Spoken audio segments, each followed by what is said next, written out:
Rav Noach, I hear what you're saying and I don't blame you for thinking so. The easiest way to find out if that's in fact the case is you can send me $180,000, then I'll no longer be in an immediate desperate situation monetarily, and we can see if I changed my tone. I don't expect you to do that. I need to explain. So, you left Aish pretty early. I think you married Zaidi Nadi's granddaughter, right? If I'm not mistaken. Anyways, you don't really know me from the Aish days, and I'd rather not give my own eulogy by saying, but I'll just state the facts.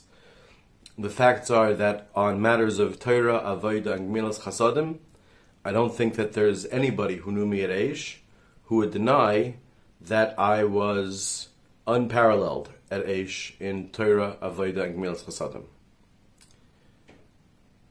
You may not know, and the story is too long to tell, but at one point, just to give the very short version, at one point I read in the newspaper about a Jew who was kidnapped in Chechnya and was being tortured and was going to be murdered on Hitler's birthday. And I didn't think there was anything I could do about it except for Torah, Avodah, Gemilas Chasadim, and Emunah, Bitachon. But I took the information to Rav Noach. He sent me to Shalom Schwartz, v'chule v'chule. It turned, again, I'm trying to make a very, very long story very, very short. This person was a Yid who was in Holocaust conditions. All four of my grandparents were in the Holocaust. And growing up, of course, therefore, I felt a very strong achrayas to end Holocausts. And I took the information to the chief rabbi of Israel, one of the two chief rabbis of Israel. I took it to the head of the CIA kidnapping operation. I sent a woman from Israel, who was originally from Chechnya, who knew Basayev and Maschadov. Those were the rebels in Chechnya, the rebel leaders, the prime minister and the war minister fighting against Russia. And she went there and they were unable to help as well. They really wanted to help because they were hoping to get Israeli recognition for their state, which would do them some good. It didn't work. It turns out that what it came down to was ransom. There's a question, as I'm sure you know, you're not allowed to be ransom yoisem chdei demehen. This is something which, in theory, people are looking at this moment also with regards to the hostages. You don't want to encourage future kidnappings. You see what happened with kidnapping Gilad Shalit. Gilad Shalit ended up to release him after many years of suffering. Required freeing Yihya Sinwar, who did the whole October 7th. It's a serious, serious issue.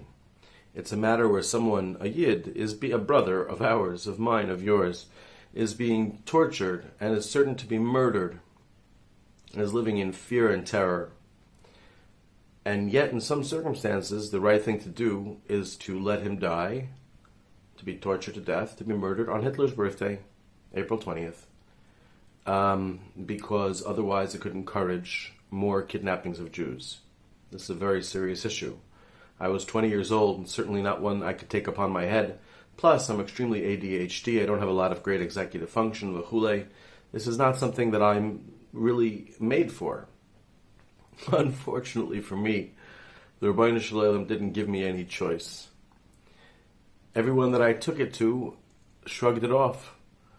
I went to Rav Elyashiv to ask what to do. Rav Elyashiv had one of his misharsim in those days. He was already very old.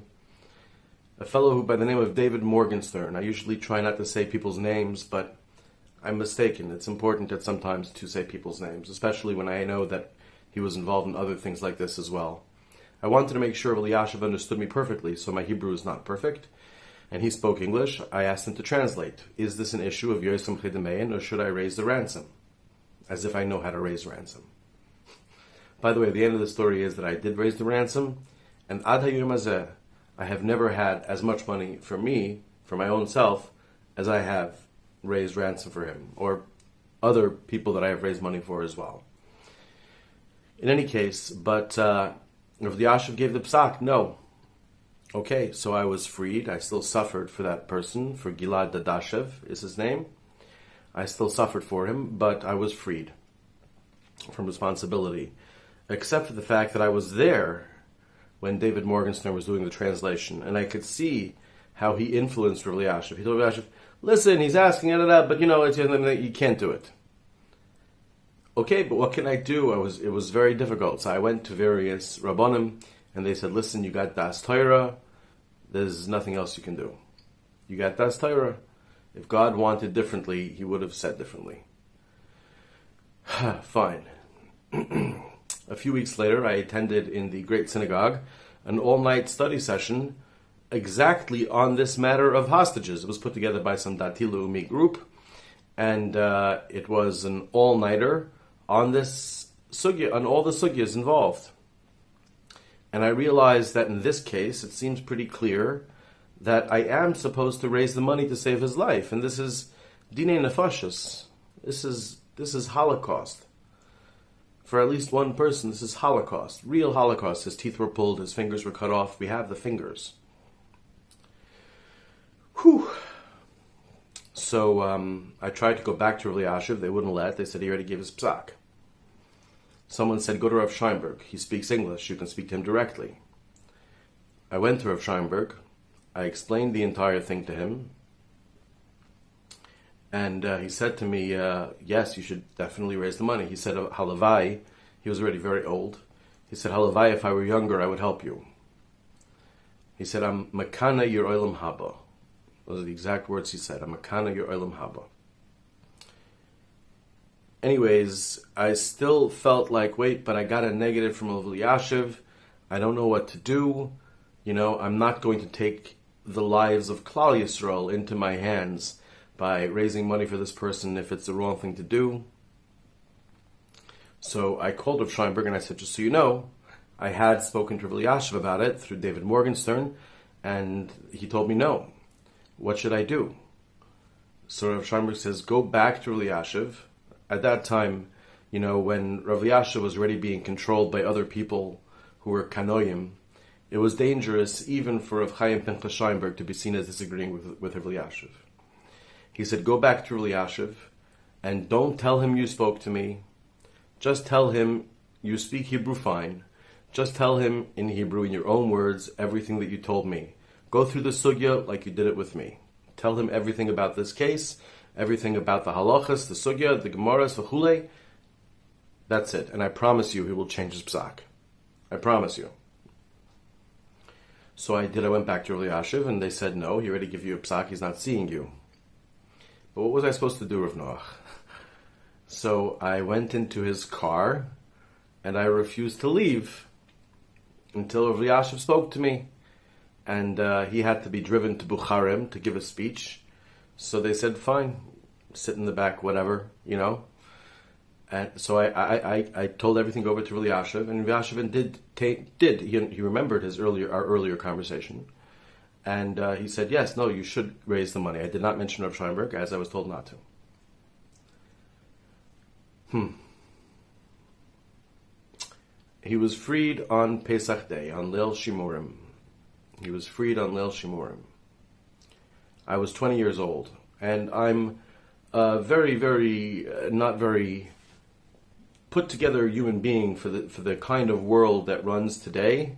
I don't have a lot of great executive skills, and yet it fell upon me because there was no one else, and I had an achrayus. I had an achrayus to God and to my fellow Yid. It fell upon me. Over the next few years, I don't think you were around, but there's a hospital right outside the old city called the French Hospice.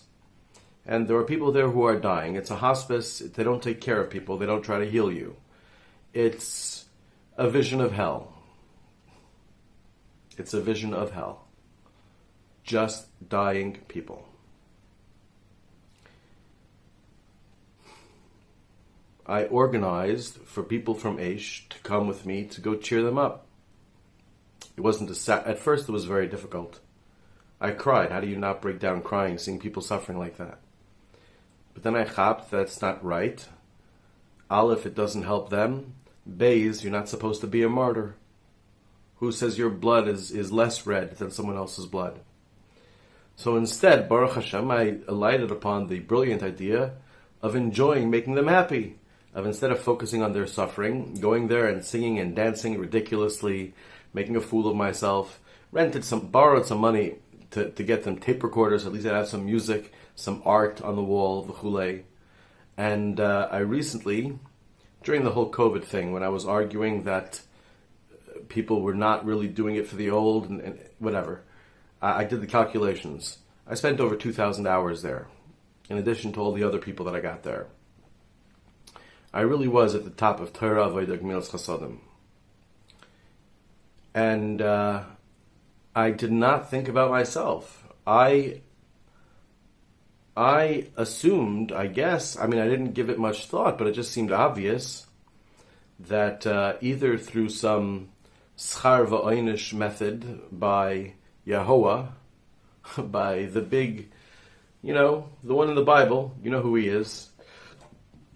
I prefer the Rambam's understanding, but the Rambam's understanding does not include him doing magical things such as he's often depicted as doing, but rather setting up the world with certain rules. In any case, he did not help out. I've been poor my entire life. I've been single my entire life.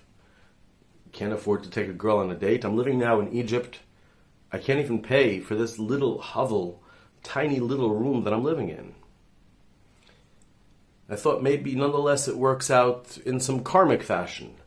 Not karmic fashion like, necessarily Indian Avodah Zarah, but just azai, if you're a good person, people notice, and at least societally. Everyone in Aish knew. Didn't work out. So, after exhausting all my efforts there, at the age of around 26, I decided that this can't be done anymore. I have to try to take care of myself. Turns out I'm not that successful at it. This, again, is also partially Holocaust stuff, like, associating with the victims, right? My grandparents were all victims, and I associate, therefore, with the victims, rather than with the successful people. And I feel like it's wrong to be successful if anybody else... I swear this is a major problem. I feel like it's wrong for me to benefit if someone else is not also benefiting. An extreme sort of thing. Plus, of course, the usual ADHD, some slight autism, v'chulei, whatever.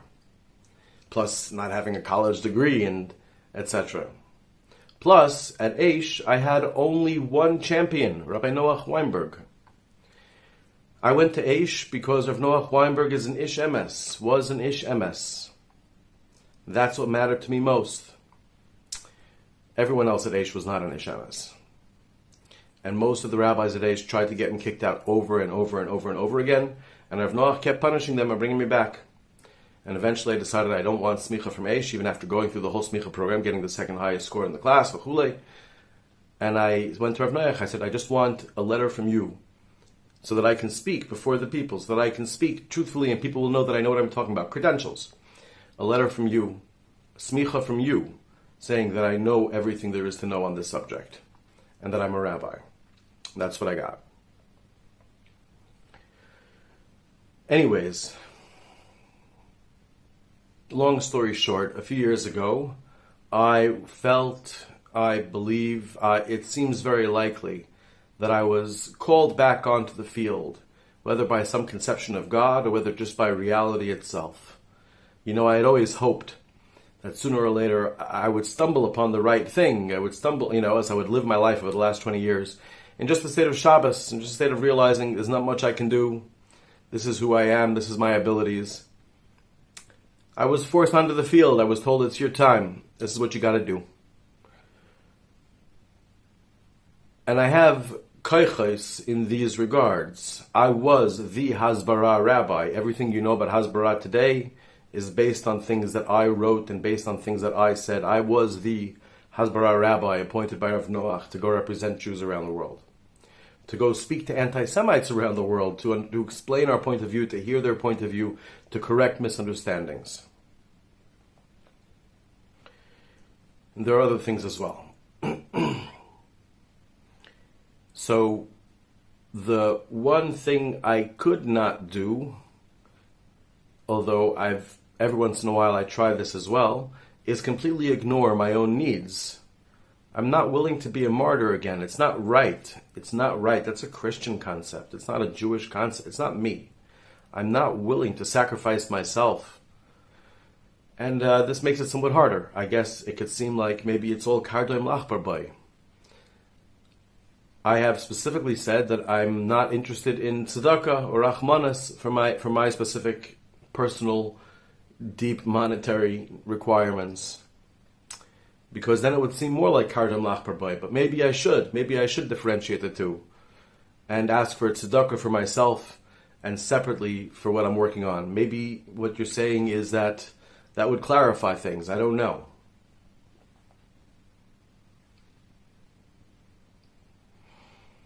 But at the end of the day, this is not kardoim lachbar boy.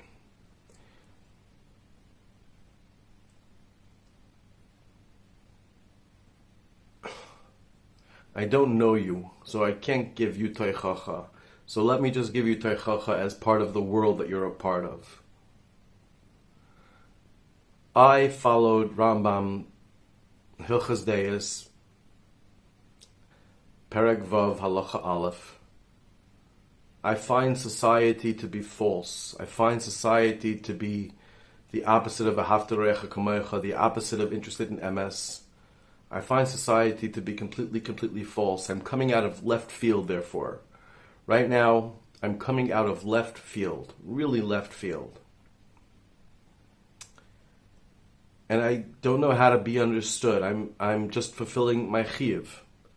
My chiyuv to God, first of all, my chiyuv to myself, second of all. As for my chiyuv to Klal Yisrael and to the world, I can't deny that I feel a little bit hurt. I feel like I mamish put myself... I've saved many lives, Noach. I've saved many lives. I gave you one example of one where everyone else was offered it. Everyone else with greater capacity was offered to save his life and failed, and I still saved his life. There are others that are easier. I was living in the old city behind the fridge in like a little space with an incline, mamish, like if you sit up straight in bed, you bang your head. Va'aniyim murudim tavi bayis, like it says in Kippur Haftarah, you bring in downtrodden. I took in a Jewish drunk off the street and he had a room. I did not have a room. Yeah, I have a bit of a grudge against Klal Yisrael, against the world. I tried to, at times I can get rid of it, but I thought maybe it doesn't help.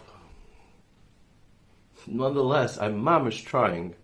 I don't think that you've come across somebody else who is trying to do the right thing, who is trying to do what he thinks is Ritzoin Boirei, who is as open to criticism as anybody can be. Look how transparent I make myself before the entire world. I had an Eish Chabura where I would specifically share with them everything and invite them to, please, if you disagree, please show me where I'm wrong, because if I'm wrong, I want to change. If I'm not wrong, then get on board. I don't think you've met anybody who's doing what I'm doing. Anyways, I don't know if you can understand it, because you're part of the world. You're part of the world as it is. That's not a gnai. Obviously, in some ways, God loves you more than He loves me. He's treated you better than He loves me. I think that's some evidence. Obviously, you are closer to God. You believe more in God. You believe more in the beauty of God's world because you actually have those abilities to affect things in the world. I don't have the ability to give you teichacha, and I'm not giving you teichacha, and I'm not saying that I'm better than you. What I'm saying is that it might be very hard for you to understand me unless you really step out of what is the norm that you're familiar with. Beyond that, that's it. I've said everything. I mean, I really think we should talk face to face, panim el panim. This is silly, a monologue. You know, it's important for you to see that I care about you. It's important for me to see that you care about me. And then we can talk about, you know, our common goals that are good for Klal Yisrael and the world and for MS, for our Creator, for each other, everything. So this is that.